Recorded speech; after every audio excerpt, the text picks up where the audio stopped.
friction is without doubt one of the most useful reaction forces on the bike. Without it, you couldn't pedal forward, turn, or come to a controlled stop. So it stands to reason that as tyres are the only component providing friction with the ground, that we should treat them with a great deal of importance. So-called hobby-level mountain bike tyres typically start at around the £30 mark. At this price point, you can expect to get more effective tread patterns and, probably more importantly, access to tackier rubber compounds. Therefore, I was really intrigued to see how these Impac TrailPac tyres performed, only costing £13 each. In this video, I'm going to review my experience of these tyres for the 600 or so kilometres that I've ridden them over the past 6 months.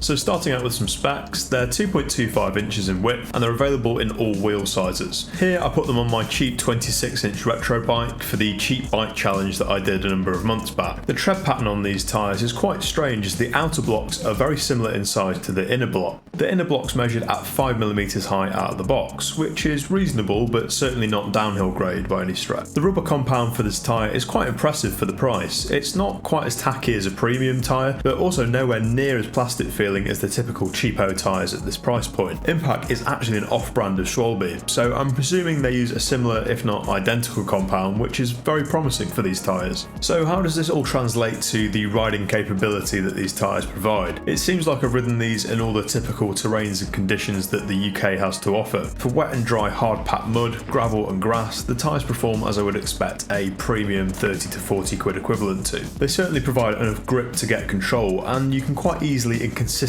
feel where the limit of this grip actually is. While as you can see I'm not exactly thrashing it in these clips, I can tell you with some certainty that they are predictable on these terrains. In the snow these tyres worked absolutely brilliant, they really blew me away. They were far better than the Maxxis Ardents or the MTB Trail tyres that I've got, and again very predictable, so these were quite confidence inspiring despite having some pretty bad weather in the UK this year. But unfortunately, similar to the Maxxis Ardents, the massive downfall of these tyres is in sloppy, wet and loose mud. I was kind of expecting better given the blocky tread pattern, but unfortunately they were really unpredictable, and as soon as a slide had initiated it was almost impossible to regain traction, as you can see here. I haven't got any numbers to back this up, but just going off feel, the rolling resistance actually wasn't too bad given the blocky tread pattern. More noticeably was the amount of noise that these create when you're on the road. It's quite loud, but I really don't mind that. These tyres weighed in at 820 grams each for the 26-inch version, which is relatively heavy compared to other similar tyres. However, the types of bikes that I can imagine these tyres are going to go on, you're not going to be too fussed about a couple of hundred extra grams. I measured that the front and rear average wear was 0.8mm